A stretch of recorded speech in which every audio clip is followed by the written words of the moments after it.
नमस्कार दोस्तों, आज हम जो टॉपिक स्टार्ट करने वाले हैं वो है mole concept and it's implementations. तो शुरू करते हैं।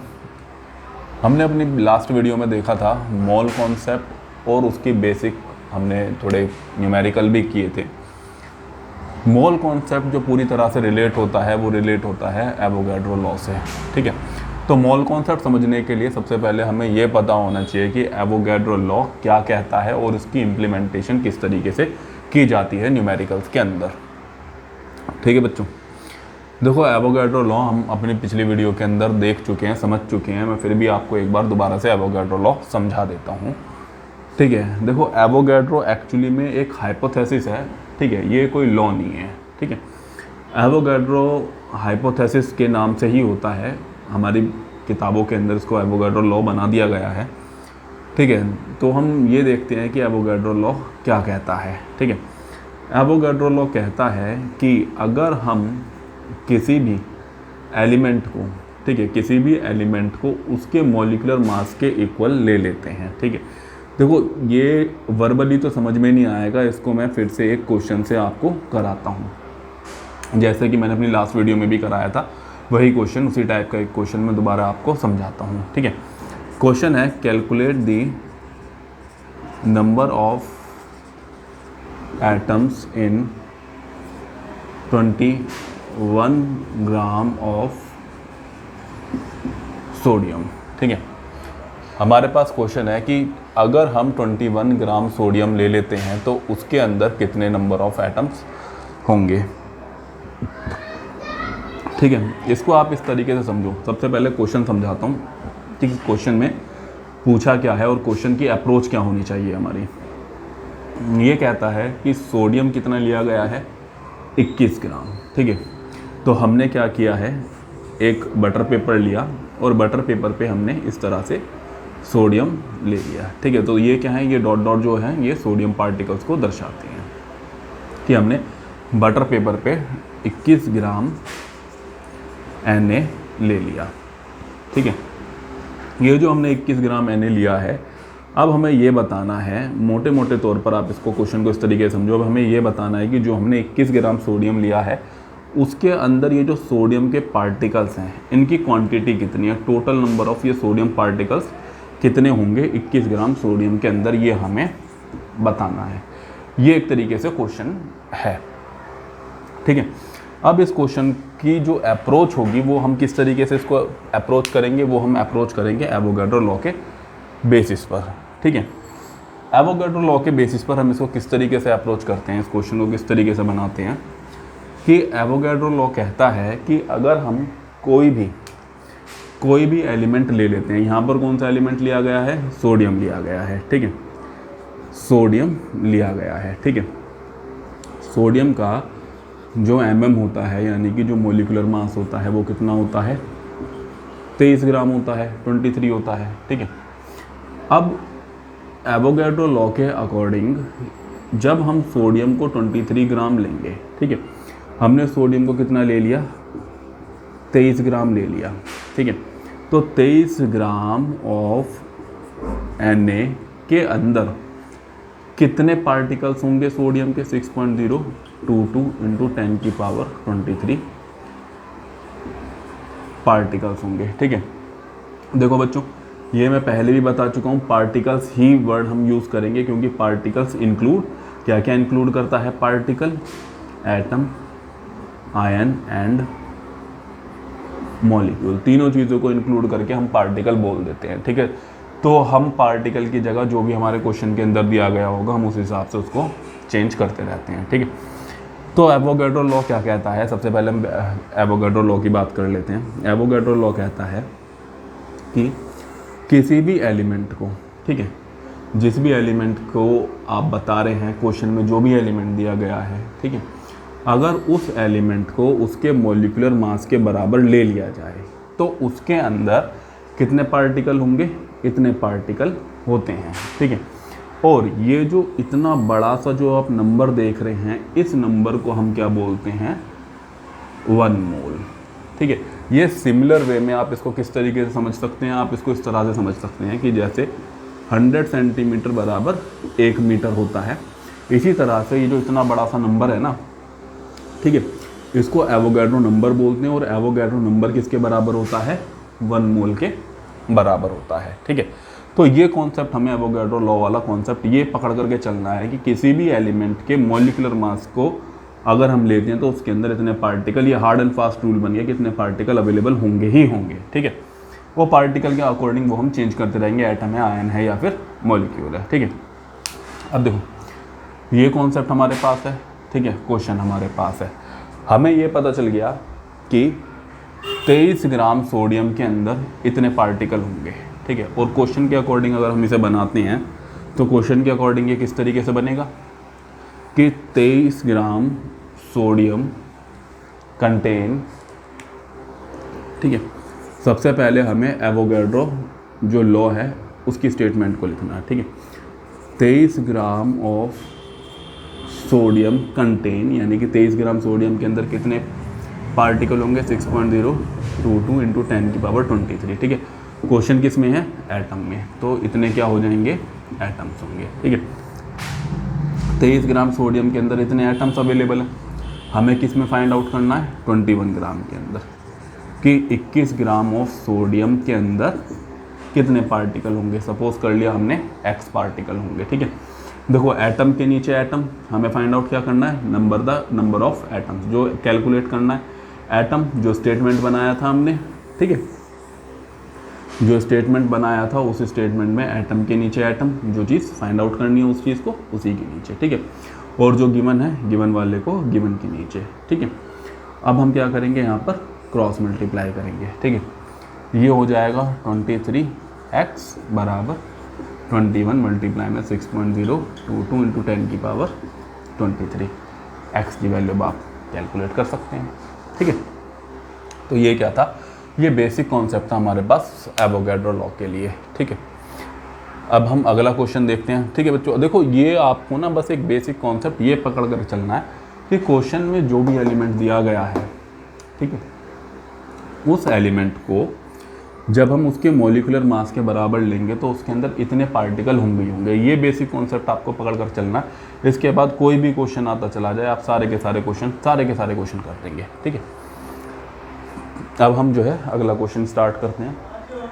नेक्स्ट क्वेश्चन हमारे पास आता है बच्चों कि calculate the number of molecules in 34.2 gram of cane sugar, या फिर शुगर केन, कुछ भी आप इसको बोल सकते हैं।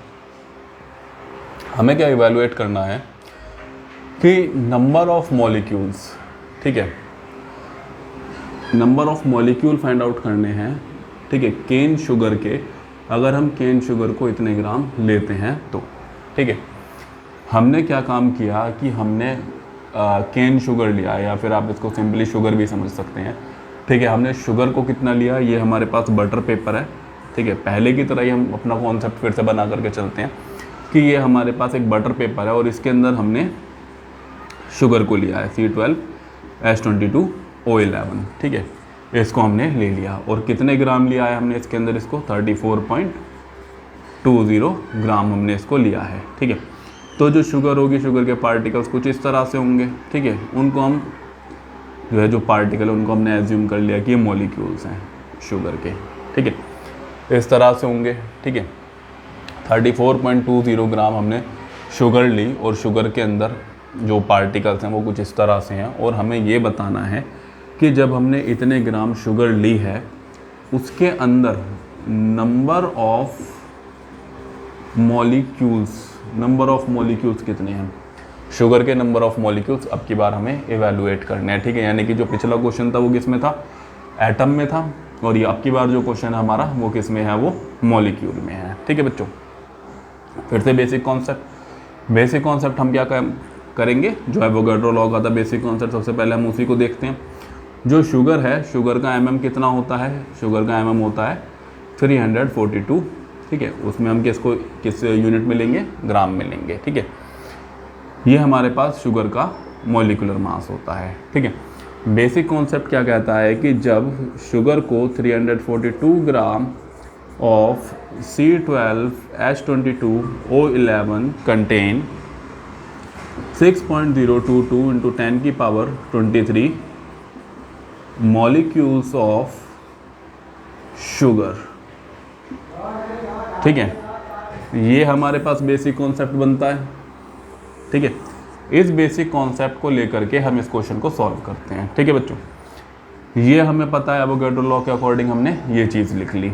ठीक है, अब क्वेश्चन किस में है कि 34.20 ग्राम।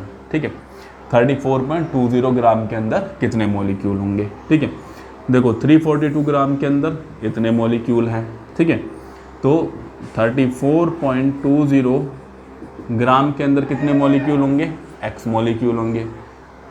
ठीक है, x मॉलिक्यूल्स होंगे। मॉलिक्यूल के नीचे मॉलिक्यूल उतार दिया, ग्राम के नीचे ग्राम उतार दिया। ठीक है, हमेशा वही करना है, एवोगैड्रो लॉ सबसे पहले बनाना है स्टेटमेंट, फिर उसके नीचे जो क्वेश्चन है उसको बनाना है, यूनिट के नीचे यूनिट के अकॉर्डिंग लिखते चले जाओ। ठीक है, उसके बाद इसको क्रॉस मल्टीप्लाई करो। ठीक है, जब आप इसको क्रॉस मल्टीप्लाई करेंगे तो क्रॉस मल्टीप्लाई करके आपको इसका आंसर मिल जाएगा। ठीक है बच्चों, अब इसको क्रॉस मल्टीप्लाई करके देखते हैं हमारे पास क्या आंसर आता है इसका।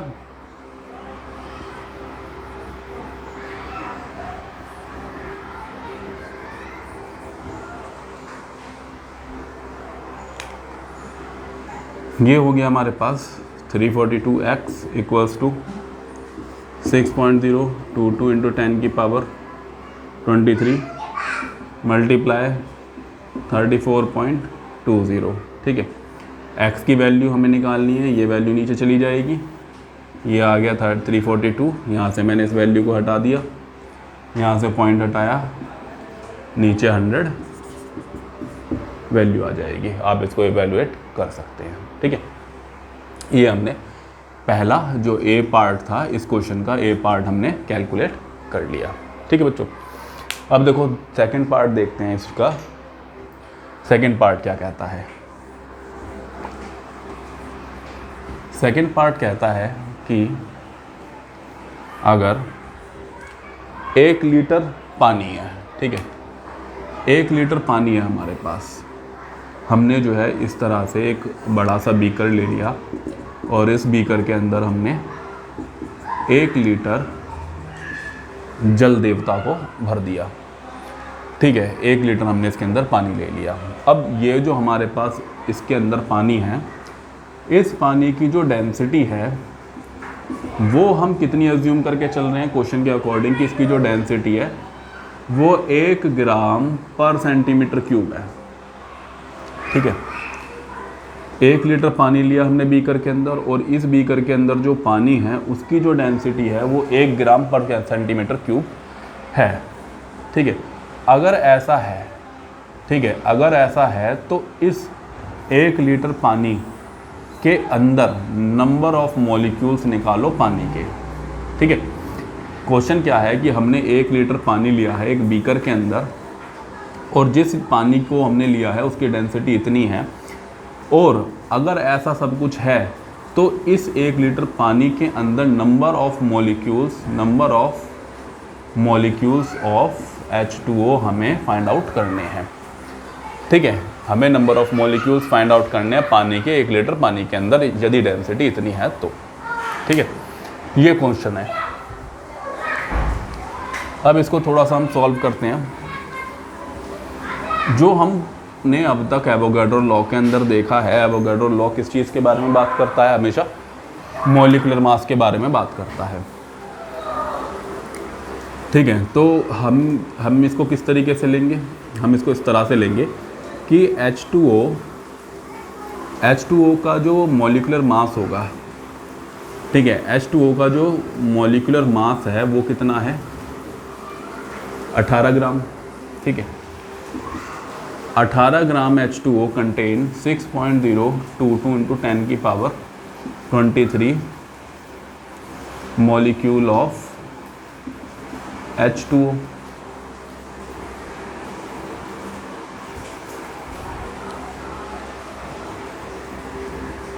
ठीक है, तो ये हमारे पास बन गया। लेकिन ये जो 1 लीटर है, इस 1 लीटर को हमें किस में चेंज करना पड़ेगा, मास में चेंज करना पड़ेगा, क्योंकि जो हमारे पास बनता है, जो कॉन्सेप्ट बनता है वो किस में बनता है, हमेशा मास में बन रहा है। ठीक है, कि एलिमेंट का जो मास होगा, ठीक है, या मॉलिक्यूलर मास होगा, उसके अंदर इतने पार्टिकल पाए जाते हैं, ठीक है। तो ये किस में पूछ रहा है, ये हमारे पास लीटर में पूछ रहा है। लीटर क्या है, वो वॉल्यूम है, ठीक है। तो इस 1 लीटर को सबसे पहले हमें क्या करना होगा, चेंज करना होगा। इस 1 लीटर को हमें मास के अंदर चेंज करना होगा। हम जानते हैं डेंसिटी बराबर मास अपॉन में वॉल्यूम, ठीक है। डेंसिटी कितनी दे रखी है, 1 ग्राम पर सेंटीमीटर क्यूब, ठीक है। और वॉल्यूम कितनी हो गई, डेंसिटी दे रखी है 1 ग्राम पर सेंटीमीटर क्यूब। मास हमें फाइंड आउट करना है। वॉल्यूम, 1 लीटर का वॉल्यूम कितना होगा, क्योंकि देखो सेंटीमीटर में दे रखा है, ठीक है। डेंसिटी सेंटीमीटर में दे रखा है, तो हमें इस लीटर को किस में चेंज करना होगा, सेंटीमीटर में, सेंटीमीटर क्यूब में। तो 1000 सेंटीमीटर क्यूब। वॉल्यूम में वॉल्यूम को चेंज कर लिया, तो मास कितना आ गया हमारे पास, ठीक है। मास कितना आ गया, मास इक्वल्स टू 1000 ग्राम, ठीक है बच्चों। मास आ गया हमारे पास 1000 ग्राम, यानी कि ये 1 लीटर की जगह क्या मान करके चलेंगे, 1000 ग्राम, ठीक है।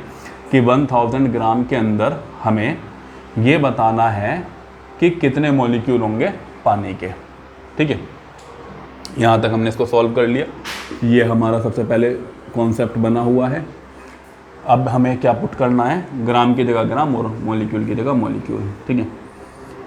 18 ग्राम ऑफ पानी बराबर 6.022 इंटू 10 की पावर 23 मॉलिक्यूल ऑफ पानी। 1000 ग्राम ऑफ वाटर के अंदर कितने मॉलिक्यूल होंगे पानी के।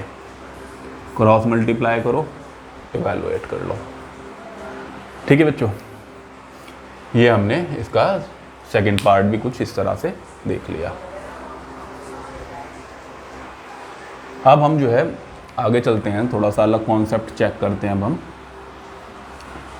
ये हमने जो क्वेश्चन किए हैं बच्चों, ये क्वेश्चन हमने किए हैं सारे के सारे एटम्स, मॉलिक्यूल्स, ठीक है, इनके हमने ये क्वेश्चन कर लिया एवोगैड्रो लॉ वाले, ठीक है। अब देखो हम जो क्वेश्चन शुरू करते हैं वो हम नेक्स्ट कॉन्सेप्ट स्टार्ट करते हैं।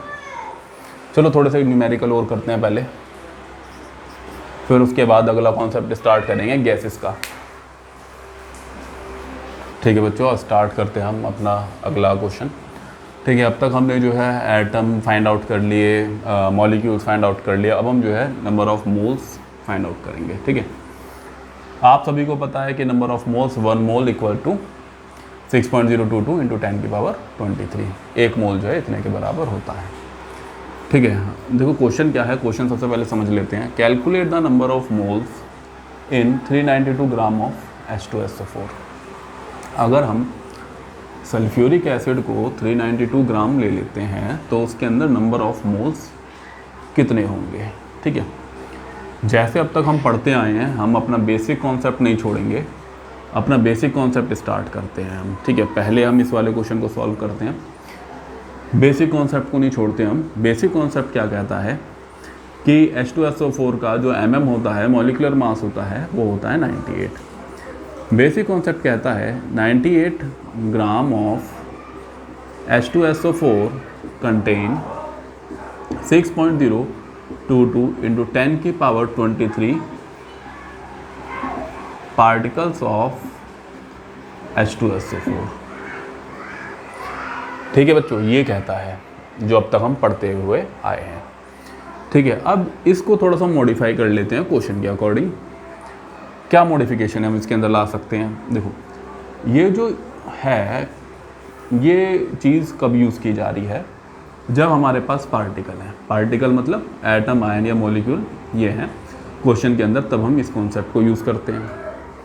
लेकिन अगर क्वेश्चन किस में दिया गया है, मोल में दिया गया है, तो हम इस क्वेश्चन को किस तरीके से चेंज कर सकते हैं, कुछ इस तरह से चेंज कर सकते हैं कि ये जो इतनी बड़ी सी वैल्यू है, यानी कि जो एवोगाड्रो नंबर है, इस एवोगाड्रो नंबर को हम 1 मोल भी तो लिख सकते हैं, ठीक है। तो हम इसको किस तरीके से चेंज करेंगे कि 98 gram of H2SO4 contain 1 mole of H2SO4, ठीक है। मैंने कुछ नहीं किया, मैंने बस इस नंबर को क्या कर दिया, 1 मोल लिख दिया। क्यों? क्योंकि क्वेश्चन किस में दिया गया था, मोल में दिया गया था, इसलिए, ठीक है। यानी कि 98 ग्राम ऑफ H2SO4 के अंदर 1 मोल ऑफ H2SO4 है, या फिर आप इसको इस तरह से समझ लो कि 1 मोल ऑफ H2SO4 कितने के बराबर है, 98 ग्राम ऑफ H2SO4 के बराबर है। तो क्या निकालना है हमें, 392 ग्राम ऑफ H2SO4, ठीक है। 392 ग्राम ऑफ H2SO4 के अंदर, ठीक है, कितने नंबर ऑफ मोल्स होंगे, x नंबर ऑफ मोल्स होंगे,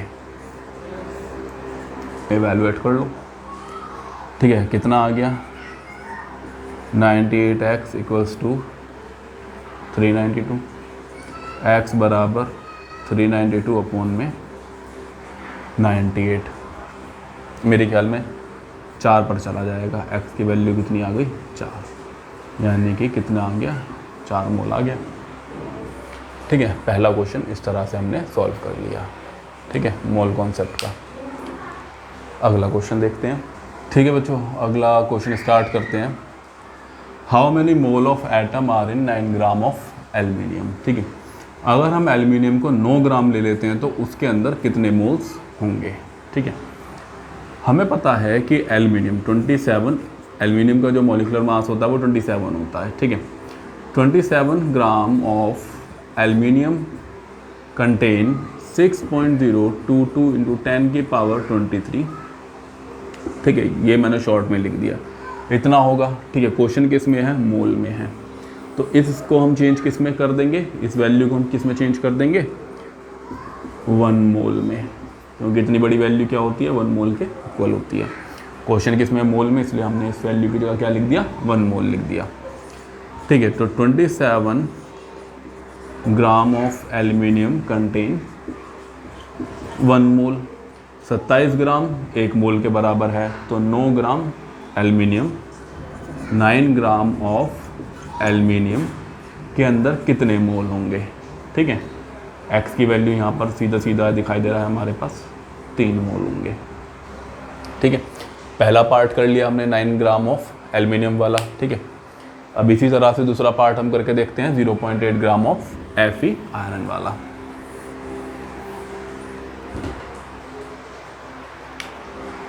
इसको करते हैं, ये किस में है, आयरन में, ठीक है। आयरन का कितना होता है, 56 होता है, 56 ग्राम ऑफ आयरन डायरेक्ट लिख देता हूँ मैं, कितना होगा, 1 मोल के बराबर होगा, 1 मोल ऑफ आयरन, ठीक है।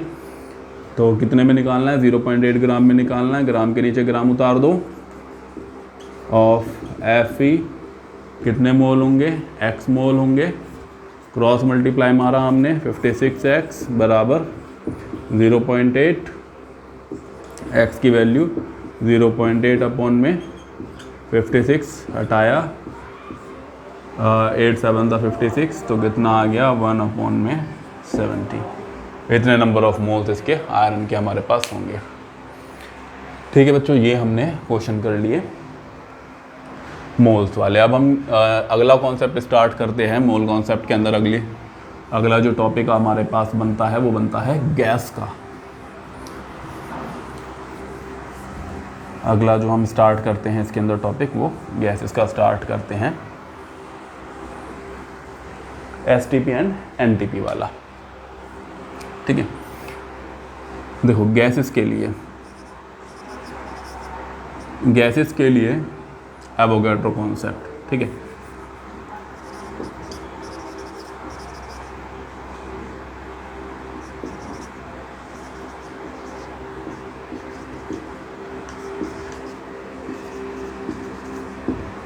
ठीक है, गैसेस के लिए एवोगाड्रो कॉन्सेप्ट हम देखते हैं, या फिर एवोगाड्रो लॉ हम देखते हैं गैसेस के लिए क्या कहता है। ठीक है, यहाँ पर सबसे पहले हम एक टर्म समझते हैं STP, ठीक है। इसका मतलब होता है स्टैंडर्ड टेम्परेचर एंड प्रेशर। ठीक है, एसटीपी गैसेस के लिए इस्तेमाल किया जाता है या फिर क्या यूज़ किया जाता है, NTP, normal temperature and pressure. ठीक है, STP standard temperature and pressure, NTP normal temperature and pressure. ये हम जो है किसके लिए इस्तेमाल करते हैं, गैसेस के लिए इस चीज़ को हम इस्तेमाल करते हैं। अब इसको थोड़ा सा समझते हैं कि हम ऐसा करते क्यों हैं। ठीक है, देखो गैसेस को अगर हमें रिएक्ट कराना है तो गैसेस को हमेशा हम क्लोज कंटेनर के अंदर रखते हैं।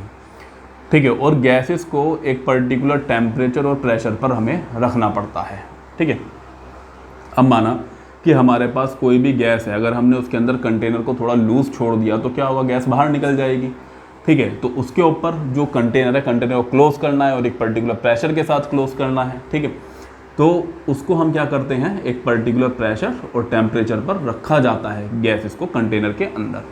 इसलिए हम जो टर्म यूज़ करते हैं गैसेस के लिए, स्टैंडर्ड टेम्परेचर एंड प्रेशर, उसको यूज़ किया जाता है, या फिर NTP normal temperature and pressure उसको यूज़ किया जाता है। ठीक है, इसके अंदर आप थोड़ा सा ये भी देखेंगे कि टेम्परेचर और प्रेशर चेंज करने पर, ठीक है, अगर टेम्परेचर और प्रेशर चेंज करते हैं तो गैसेस कन्वर्ट्स इनटू लिक्विड।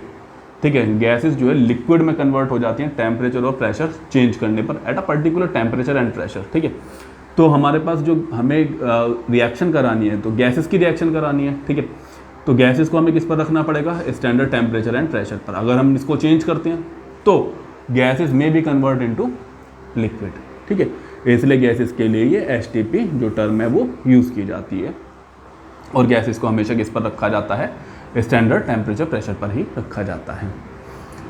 ठीक है, अब देखो कि गैसेस क्या होगा, गैसेस को हमें कंटेनर के अंदर रखना है। ओपन ऐसा तो है नहीं कि ओपन बीकर के अंदर हमने रख दिया, ये हमारे पास ओपन बीकर है, इसके अंदर हमने गैस को डाल दिया और रिएक्शन करा दिया, हो ही नहीं सकता, गैस उड़ जाएगी फुर से। ठीक है, तो हमें क्या करना होता है, क्लोज कंटेनर के अंदर रखना होता है। तो अगर क्लोज कंटेनर के अंदर हम इसको रखेंगे तो उस क्लोज कंटेनर की क्या होगा, एक पर्टिकुलर वॉल्यूम होगी। अगर हम गैस को किसी कंटेनर के अंदर रखते हैं तो सबसे पहले तो हमें उस कंटेनर का वॉल्यूम पता होना चाहिए। ठीक है, अब हमें वॉल्यूम पता हो गया, ठीक है, कि हम इतने वॉल्यूम वाला हम कंटेनर ले रहे हैं। ठीक है, तो इस वॉल्यूम को हम थोड़ा सा पर्टिकुलर कर देते हैं अकॉर्डिंग टू एवोगैड्रो लॉ। ठीक है, एवोगैड्रो लॉ को अगर हम वॉल्यूम पर अप्लाई करते हैं, किसी भी गैस के कंटेनर जिसके अंदर गैस को रखा गया उसके वॉल्यूम पर अगर हम इसको अप्लाई करते हैं तो कहता है एवोगैड्रो लॉ कि यदि किसी भी गैस को आप 22.4 लीटर यानी 22.4 लीटर अगर आप किसी भी गैस को लेते हैं, ठीक है, तो उसके अंदर 6.022 इंटू 10 की पावर 23 मॉलिक्यूल्स होंगे उस पर्टिकुलर गैस के। ठीक है, देखो पहले जो था वो हम क्या लेकर के चल रहे थे, मॉलिक्यूलर मास लेकर के चल रहे थे। ठीक है, अब क्या है, यहाँ पर हमें गैस की वॉल्यूम को भी दर्शाना पड़ेगा, क्योंकि हमारे पास गैसेस को जो रखा जाता है वो क्लोज कंटेनर में रखा जाता है, और गैसेस को जो मेजर किया जाएगा वो उसकी वॉल्यूम के अकॉर्डिंग मेजर किया जाएगा। ठीक है, इसलिए हमें एवोगैड्रो लॉ के अंदर जब हम गैसेस की बात करते हैं तो हमें वॉल्यूम 22.4 लीटर लेना पड़ता है। ठीक है, ये एक तरीके से आप स्टैंडर्ड कंडीशन समझ सकते हैं एवोगैड्रो लॉ की, कि एवोगैड्रो लॉ कहता है कि यदि आप किसी भी गैस को 22.4 लीटर लेते हैं, ठीक है, तो उसके अंदर इतने मॉलिक्यूल होंगे उस गैस के। ठीक है, जो कि बराबर होगा मॉलिक्यूलर मास ऑफ गैस के। ठीक है, ये फिलहाल थोड़ा सा समझो आप। ठीक है, मैं क्वेश्चन से ये बेहतर तरीके से समझ में आएगा। ठीक है, ये हमारे पास ये मैंने एवोगैड्रो लॉ के अकॉर्डिंग ये चीज़ आपको समझा दी। अब इसका इम्प्लीमेंटेशन जब तक नहीं करेंगे तब तक ये कॉन्सेप्ट समझ ही नहीं आएगा। ठीक है, तो इस पर जो है इसका इम्प्लीमेंटेशन करते हैं न्यूमेरिकल के अंदर कि किस तरीके से ये कॉन्सेप्ट है। हमारे पास क्वेश्चन है calculate the volume at STP occupied by 14 gram of nitrogen. ठीक है, यानी कि 14 ग्राम नाइट्रोजन की जो वॉल्यूम है वो हमें कैलकुलेट करनी है। ठीक है, 14 ग्राम अगर हम नाइट्रोजन लेते हैं एसटीपी पर तो उसकी जो वॉल्यूम है वो हमें कैलकुलेट करनी है। ठीक है, हमने पहले से ही जो एवोगैड्रो लॉ पढ़ा हुआ है उसको हम यहाँ पर अप्लाई करते हैं फर्स्ट पार्ट के लिए। ठीक है, फर्स्ट पार्ट के लिए हम नाइट्रोजन वाले केस के लिए इसको अप्लाई करते हैं। ठीक है, क्या कहता है कि नाइट्रोजन, ठीक है, नाइट्रोजन यानी कि गैस है तो N2 लेंगे। ठीक है, तो ये हमारे पास कितना हो जाएगा, N2 का मोलिकुलर मास हो गया 28 ग्राम। 28 gram of nitrogen gas contain 22.4 litre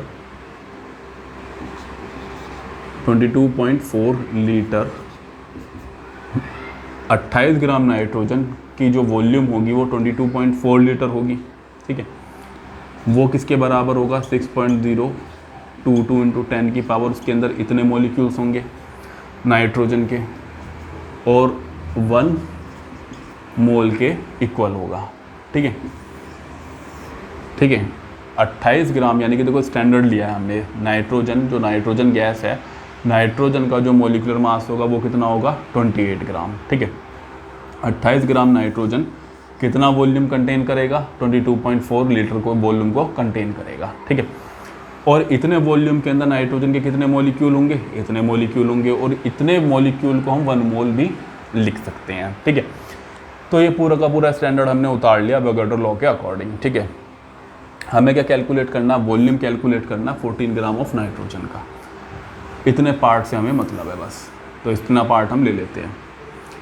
14 gram of nitrogen 28 gram 22.4 litre contain करता है, तो 14 ग्राम कितनी कंटेन करेगा, x कंटेन करेगा। एवेल्यूएट हो जाएगा, आपको दिखाई दे रहा है कितना आएगा, 2 आ जाएगा शायद इसका, है यह आ गया 28x बराबर 14 मल्टीप्लाई में 22.4, यहाँ से हमने इसको हटाया,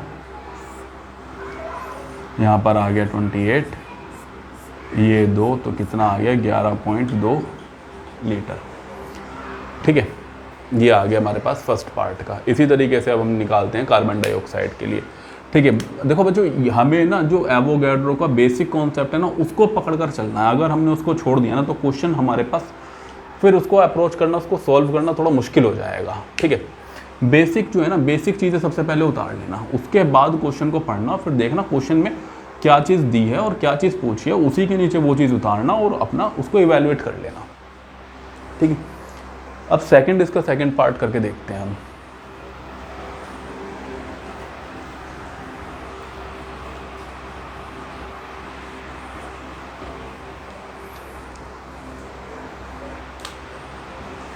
(1.5 मोल ऑफ CO2। ठीक है, ये 1.5 मोल ऑफ CO2 का जो वॉल्यूम है वो हमें निकालना है। ठीक है, अब की बार कार्बन डाइऑक्साइड है, कार्बन डाइऑक्साइड का कितना होता है 44 मॉलिकुलर मास होता है, 44 gram of CO2 contain 22.4 litre.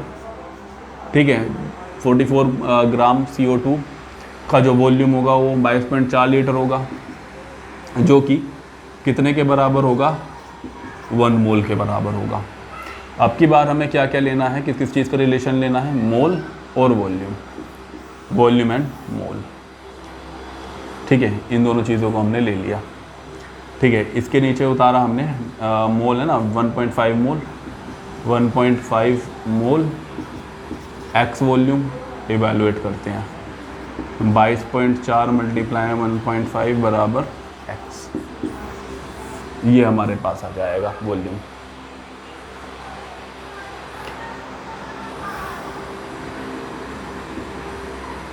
ठीक है, ये हमारे पास वॉल्यूम आ जाएगा कि 1.5 मोल ऑफ CO2 कंटेन इतना वॉल्यूम। ठीक है, नेक्स्ट हम ऑक्सीजन के लिए इवैल्यूएट करते हैं।